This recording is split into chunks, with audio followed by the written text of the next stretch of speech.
FM, covering from the city of Miami. Un idioma, todos los acentos, una sola señal. Una emisora de Actualidad Media Group.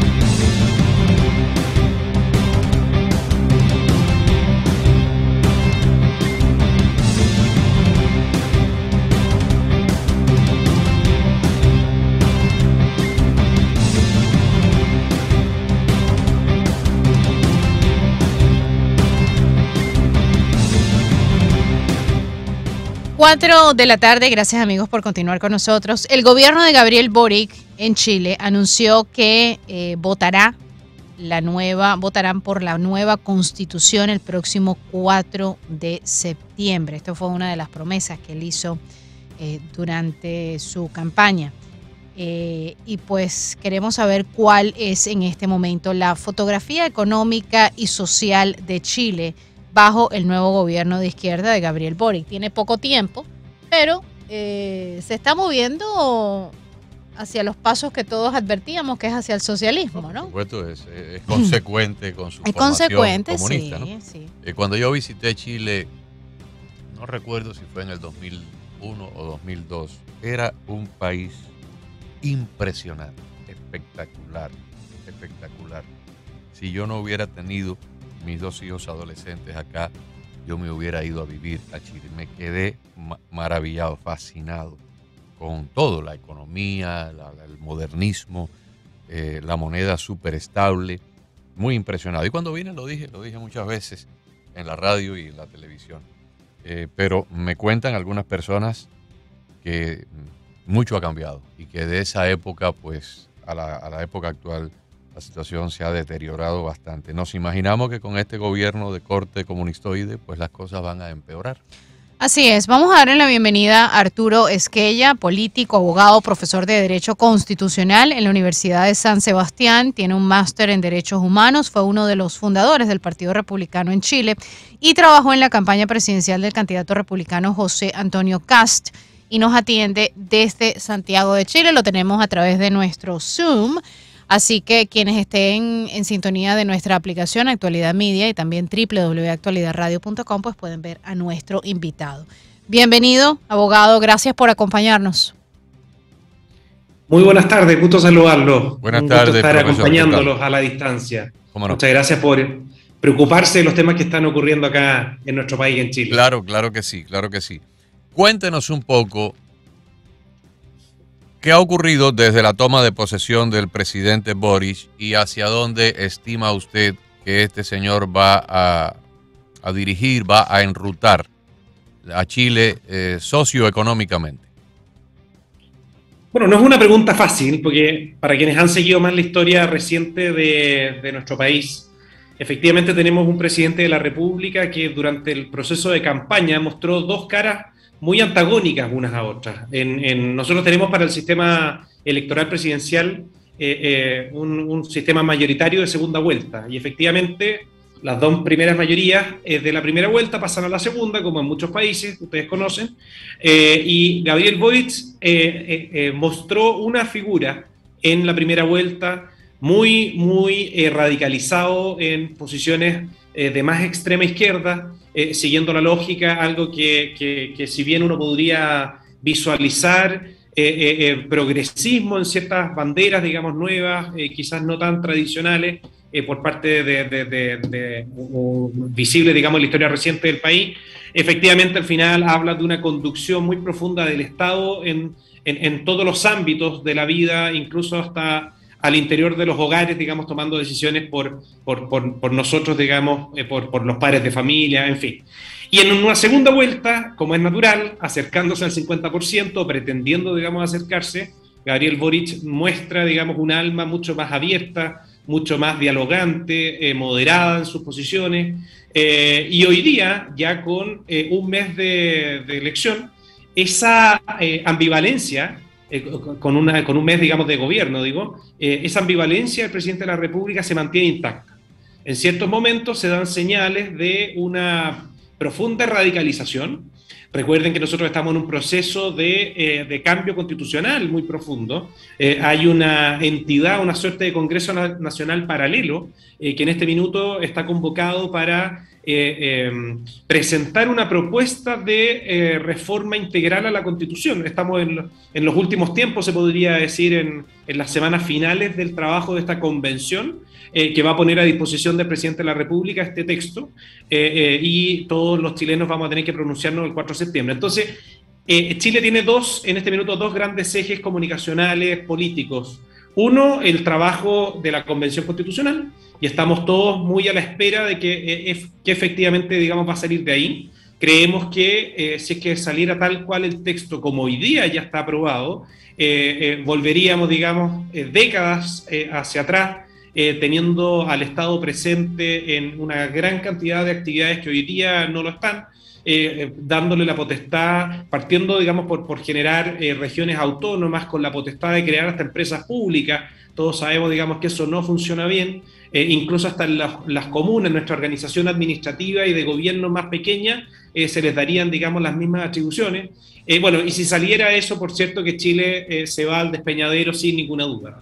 Tal es el nivel de claridad que hay en esa materia, que muchos de quienes podríamos calificar como de centro-izquierda, una izquierda más democrática, moderada, efectivamente lo han reconocido y están de alguna manera empezando a llamar por el rechazo en ese plebiscito que vamos a tener que pronunciarnos en septiembre. Y en paralelo está, por cierto, la performance de este primer mes de gobierno de Gabriel Boric, que tiene que lidiar entre sus cercanos o sus adherentes del ala izquierda, quienes le exigen volver al Gabriel Boric de primera vuelta de la elección presidencial, es decir, a ese Gabriel Boric radicalizado, que se mete, digamos, en los directorios de las empresas para, de alguna manera, darle, digamos, atribuciones a los sindicatos, que habla de instalar, digamos, una lógica de cuota paritaria en cada uno de los órganos colegiados, sean en el ámbito estatal y también, digamos, en la sociedad civil, como se alcanza a ver en algunos aspectos de la propuesta constitucional,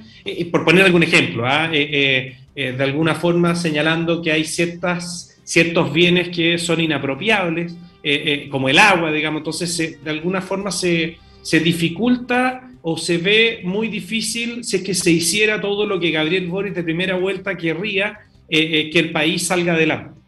Tenemos los efectos de una inflación que no habíamos visto en Chile desde hace décadas, que crece. Por cierto, digamos, pueden haber elementos del acontecer internacional, pero principalmente a malas decisiones que se han adoptado el último tiempo. Es algo ya más técnico, no quiero aburrir con esto, pero la posibilidad que se le ha dado a los cotizantes de nuestro seguro social, es decir, nuestro sistema de capitalización individual, el ahorro que tenemos previsional, pensando, digamos, en nuestra época de jubilación. En época de pandemia se han generado leyes al margen de la Constitución para que todo ahorrante pueda sacar un 10% de sus ahorros, haciéndole un daño muy profundo al sistema previsional, que por de pronto no es por creerse el cuento, como decimos acá en Chile, pero ha sido ejemplo en buena parte del mundo, en el sentido de demostrar que con el ahorro individual que cada uno hace puede invertirse esos recursos y maximizarse para contar con una jubilación como corresponde el día de mañana. Bueno, con ya 3 retiros al haber, es decir, con un 30% menos en nuestros fondos, se acaba de votar un nuevo retiro que afortunadamente se votó en contra, es decir, no se le siguió haciendo daño al sistema previsional, pero ustedes comprenderán que inyectando esa gran cantidad de recursos al mercado, como efectivamente ocurrió, se nos disparó la inflación y ha generado efectos muy negativos en la economía. Y bueno, y ha dejado también a la vista estas dos almas del presidente de la República, porque en las 3 episodios pasados de retiros al Fondo de Seguridad Social, Gabriel Boric y toda la izquierda estuvo a favor de hacerlo. Y hoy, estando con la guitarra en la mano, como decimos, es decir, estando al mando del gobierno, ha tenido que llamar a la prudencia votando en contra, es decir, señalando abiertamente lo malo que es para la economía del país. Entonces, me alargué un poco, pero quería darles este panorama general de lo que se está viviendo en el país, porque precisamente hace muchos años que no teníamos algo tan ideologizado en el ambiente, en la discusión política, está presente en cada una de las mesas de nuestro país, como hace mucho tiempo no ocurría. Y bueno, y nos importa especialmente y agradecemos que desde afuera estén poniendo los ojos en Chile, porque efectivamente no lo estamos pasando bien. ¿Cómo está el tema? Yo he visto ya varios videos desde que Boric está allá en el poder de personas que están, ocupaciones ilegales, y eso ocurrió en Venezuela y por eso hago la pregunta. Ven una propiedad que está abandonada o que la persona viajó de vacaciones o que está en otro país y la ocupan y exigen sus derechos y dicen que bajo la nueva presidencia pues les da el derecho de ocupar una propiedad que no es de ellos. ¿Cómo está ese tema y el tema de la inseguridad? Yo conozco a 2 personas que han tenido que salir corriendo de Chile porque la inseguridad, incluso una de ellas fue atracada en su casa a punta de pistola y decidieron huir y me dicen que la situación cada día es peor. Bueno, nosotros de ser un país con los mejores indicadores en materia de seguridad desde el punto de vista de los delitos de mayor connotación social, más bajo, desde los indicadores que hablan, digamos, de delitos violentos o de muertes cada 100.000 habitantes, o incluso de percepción de temor, en todos efectivamente teníamos los mejores estándares latinoamericanos. Y de la noche a la mañana, y por una razón muy concreta que podemos pasar a analizar, efectivamente todo lo que tú dices y más está ocurriendo. Tenemos 3 grandes focos en materia de seguridad. Tenemos un frente muy abierto en materia de terrorismo en el sur de Chile, en lo que llamamos la macro zona sur, porque con la excusa de hacer una suerte de reivindicación de los pueblos originarios o de alguno de ellos, se han levantado grupos terroristas que en definitiva se toman los predios rurales, los predios agrícolas, las empresas forestales. En principio era simplemente, digamos, para llamar la atención. Hoy día disparan a matar. Ya no es poco común que tengamos noticias de personas que día a día o semana tras semana fallecen a causa, digamos, de estos atentados. La función policial se ve muy debilitada, precisamente por una suerte de atrofia que se ha generado por parte de la autoridad política a cargo de la seguridad, en el sentido de no respaldarlos como corresponde. Hoy día un policía en Chile no tiene la tranquilidad de ejercer como corresponde la fuerza, siendo ya un poco absurdo. Espero no se burlen de nosotros. Digamos, no, pero es que aquí también está pasando y le acabo de comentar así en voz baja, le dije, es el mismo cuento, la misma película en todos los lugares donde entra el socialismo. Cuando la policía chilena siempre había tenido una fama extraordinaria, primeramente cuando yo visité el país una sola vez y miré, fuimos ahí al Palacio de Gobierno en una excursión por las afueras y todos los policías tenían en pies, ¿no? En la medida nuestra acá del sistema americano y británico, tenían 6 pies 2 pulgadas, 6 pies 3 pulgadas. Yo pregunté, ¿por qué toda esta gente tan alta? Dice, porque son escogidos, porque no, o sea, para ser policía hay que tener ciertos requisitos y ciertas cualidades y demás. Y sí, efectivamente, en ese momento usted podía caminar con $1,000 en los bolsillos, expuestos así, los billetes saliéndole, que todo el mundo lo viera por las calles de Santiago y nadie era capaz de meterse con usted ni de atracarlo. Desafortunadamente, eso también estamos teniendo una epidemia en ciertos lugares acá en los Estados Unidos, donde muchos de los políticos se han dado a la tarea de demonizar a la policía. Ahora resulta que la culpa de la criminalidad es por parte de una policía abusadora y le maniatan las manos a la policía, la debilitan y luego la delincuencia se crece. Efectivamente, si estamos viviendo el mundo al revés, por eso decía, sí, quizás la gente que nos está escuchando o viendo podría tender a burlar, porque las policías en general no se atreven a usar su fuerza, siendo los únicos habilitados legalmente para usarla, digamos. Tienen un problema también en el orden público, porque usted decía que había 3 factores. ¿Inmigración ilegal? No, antes de eso, porque la inmigración en sí misma no es yo por lo menos personalmente no creo que sea justo asimilarlo a delincuencia. es natural que junto a una ola de migración tan profunda como la que hemos tenido durante los últimos 5 años, vengan también grupos organizados en donde piensan que perfectamente, digamos, podrían hacer de la suya. Pero no, yo me refería, te decía que habían 3 patitas, una de ellas era el terrorismo en el sur, sí. Otra el orden público, que ya vamos a comentar un poco sobre eso, y en tercer lugar el narcotráfico como nunca antes lo habíamos visto, muy presente en las poblaciones particularmente de las grandes urbes. El otro día leíamos un estudio que hay 179 barrios en donde simplemente los que toman las decisiones son precisamente los grupos narcotraficantes. Hoy día, el entrar, digamos, a una población en donde sabemos está el narcotráfico, no cualquiera lo puede hacer en esos lugares específicos, digamos, o sea, no generalicemos, pero naturalmente se ve que las conductas, particularmente en los sectores más vulnerables, las conductas del diario vivir, digamos, de las familias chilenas, han tenido que sufrir un cambio muy profundo en sus costumbres. Hoy día andar a oscuras en la noche simplemente no se puede en ciertos lugares.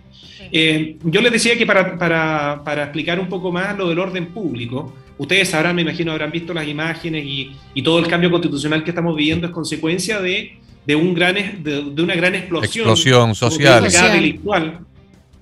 Al principio, efectivamente, parecía ser una expresión genuina de reivindicar ciertas banderas, digamos, de distintos grupos, todas legítimas, es legítimo manifestarse, pero con el paso del tiempo con el paso de los días, simplemente fue tomando un tenor de violencia, de que si es que no se hace lo que uno quiere, simplemente yo no salgo de las calles y no dejo de instalar barricadas, no dejo de quemar, digamos, los buses del transporte público, los metros, digamos. Desde nuestro punto de vista, profesor, y no sé si es cierto o no, pero desde acá, nosotros en su momento, cuando estaban quemando las estaciones del metro y destruyendo los autobuses y había un estado virtual de combate en las calles de Santiago y de otras ciudades, recibimos información que había una mano negra foránea de elementos vinculados al Foro de Sao Paulo que querían desestabilizar Chile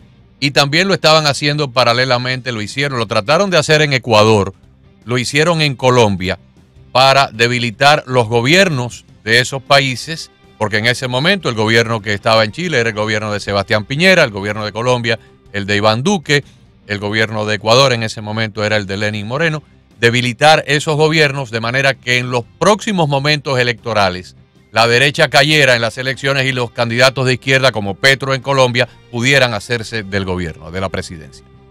Bueno, los estallidos no son casuales y evidentemente hay algún grado de coordinación internacional, cosa que es proceso o es parte, digamos, de la investigación. Hay investigaciones judiciales de por medio, ya tenemos personas que han sido condenadas precisamente por esos incendios o por esas manifestaciones violentas, digamos, atentando en contra de los derechos de las personas. Todo no fue espontáneo, o sea, es evidente que en 2 horas se quemen 30 estaciones de metro, eso está coordinado.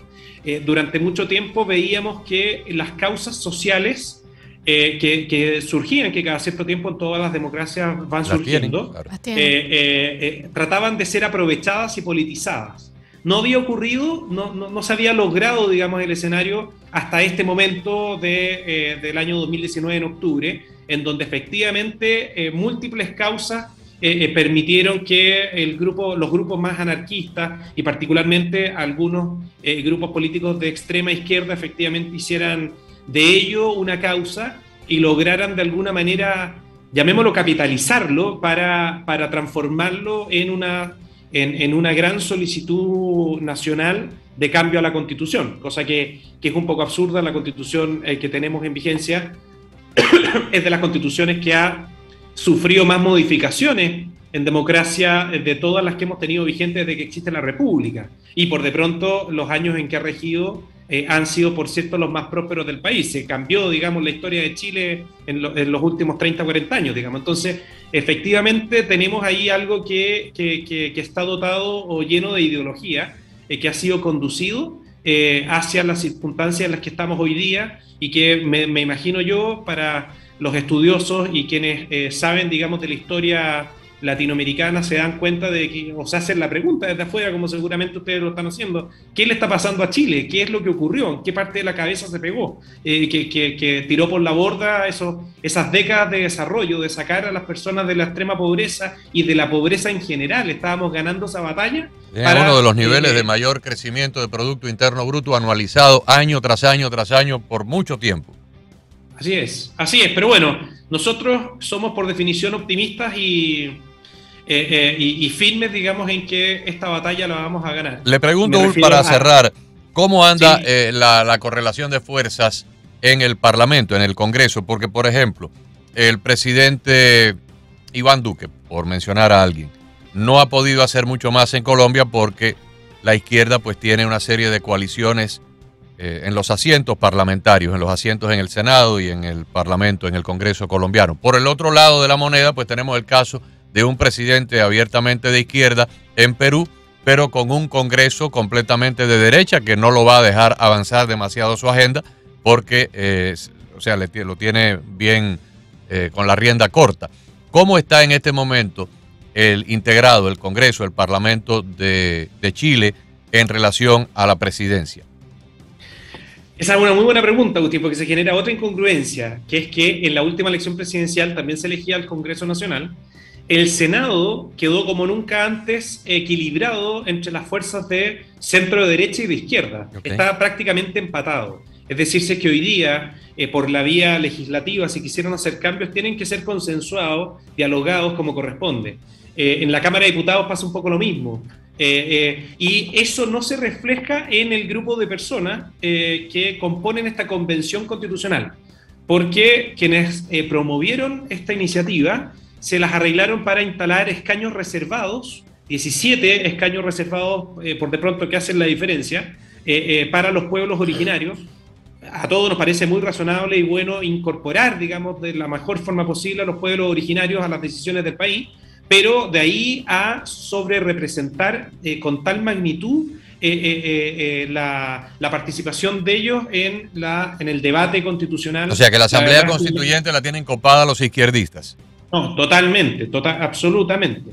Llegan prácticamente en todos los temas a los 2/3 requeridos para instalar en el documento final sus materias. Y bueno, se les está saliendo un tiro por la culata, se podría decir, porque es tal el nivel de ideología y tal el nivel de cosas absurdas que están instalando en el documento, que la gente de izquierda moderada, la gente pensante, quienes verdaderamente han estado detrás de los gobiernos durante los años 90 y 2000, es decir, las décadas del grupo o el bloque político que llamamos la Concertación, así que ustedes lo conocerán, están ya prácticamente, digamos, promoviendo el rechazo a esa propuesta constitucional que está haciendo únicamente o está reconociendo como padrino a esa izquierda más radicalizada, más ideológica, que ha logrado de alguna manera llegar a un lugar de influencia que hoy día nos preguntamos cómo diablos llegaron hasta ahí. Deben tener mucho cuidado, no se lo digo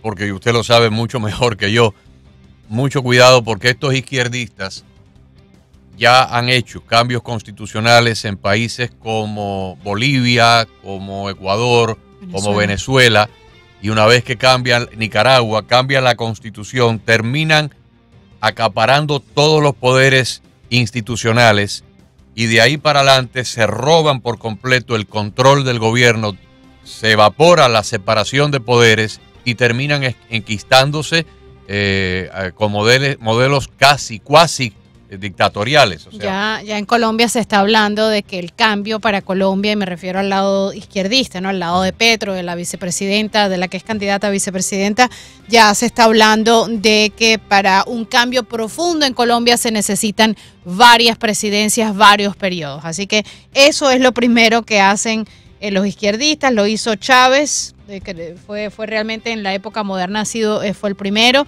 Y bueno, aquí estamos 22 años después todavía hablando de dictadura en Venezuela. Tienen que hilar los chilenos, hilar fino. Ahí en el tema de la Constitución, y a mí me llamó mucho la atención que él lo primero que dijo que iba a hacer era el cambio de la Constitución. Esa es la fórmula que utilizan todos ellos para permanecer en el poder. Así es, Karine. Afortunadamente los medios de comunicación social, las redes sociales nos permiten comunicarnos más directamente, horizontalmente con todos los chilenos y se van dando cuenta de efectivamente lo que hay detrás. Ya tenemos la experiencia de Venezuela, por de pronto tenemos a muchos venezolanos que pero el problema es que tienen, y eso no se lo tengo que decir a usted, profesor, pero tienen a una cantidad de venezolanos que caminaron, literalmente caminaron a Chile y votaron por este hombre. O sea, y Colombia va por el mismo camino. No es crítica hacia usted, sino que es que no entiendo los pueblos en Latinoamérica. ¿Qué mejor ejemplo que la cantidad de venezolanos que han entrado a Chile, Argentina, Colombia, lo que ha traído eso para cada país y van y votan por estos personajes? Yo la verdad que no. Y el problema es que mucha gente dice, bueno, si no funciona, lo saco. Si este hombre logra cambiar la Constitución, olvídense que no lo pueden sacar de ahí porque queda enquistado, es un cáncer. Sí, sin ninguna duda, y los preceptos constitucionales que ya tienen aprobado lo demuestran así. El sistema político y dentro de él el sistema electoral que estaban instalando, obviamente que nos haría muy difícil dar vuelta o sacarlos, digamos, del poder pese a que tengan el país en el suelo. Eso sumado, digamos, al control que tendrían de prácticamente todos los ámbitos de la nación, efectivamente lo hace muy complejo, pero confiamos en que lo que está ocurriendo en el país hoy día con el rechazo a esa propuesta de constitución por sobre el apruebo, nunca antes, cuando empezó este proceso, se habría imaginado alguien entendido en encuestas que podríamos haber llegado a la condición de resistencia que está teniendo el pueblo chileno, y bueno, y eso se tiene que mantener hasta el 4 de septiembre. Y en eso es muy importante que se sepa que efectivamente la causa va mucho más allá que los partidos políticos. Acá hay una causa ciudadana. Son los agricultores los que van a sufrir las consecuencias de no poder utilizar el agua o fertilizantes, digamos, porque no cuentan con la venia del gobierno de turno. Son las personas que gozan de las tradiciones chilenas las que van a verse afectados, atropellando su libertad para expresarse como corresponde. Somos los padres los que efectivamente no vamos a poder elegir libremente cuál es el establecimiento educacional para la mejor educación de nuestros hijos. En fin, en cada uno de los ámbitos podríamos hablar toda la tarde de los ejemplos de las cosas nocivas que se estarían instalando en Chile, y los chilenos ya estamos de alguna manera concientizados que no hay nada mejor que la libertad para las personas. Y lo único que hay que despertar es a ese grupo de chilenos que votó pensando o creyendo, digamos, una transformación de Gabriel Boric, y transmitir, digamos, de que hay un poco de lo mismo, simplemente, de que de repente se te presentan de una manera, pero que lo que se busca está ya escrito, está a la vuelta de la esquina o está al otro lado de la cordillera, claro. Así que queremos ver ejemplos. Profesor, muchas gracias, muchísimas gracias por su tiempo. Gracias, mucho éxito para su país. Muchas gracias a ustedes por darse este tiempo y muchos saludos por allá. Igualmente. Arturo Esquella, político, abogado, profesor de Derecho Constitucional en la Universidad de San Sebastián, máster en Derechos Humanos, fue uno de los fundadores del Partido Republicano en Chile y trabajó en la campaña presidencial del candidato republicano José Antonio Kast y nos atendió desde Santiago, Chile, a través de nuestro Zoom. ¿Quién le diría a Hugo Chávez que diciendo la verdad la gente iba a votar por el socialismo?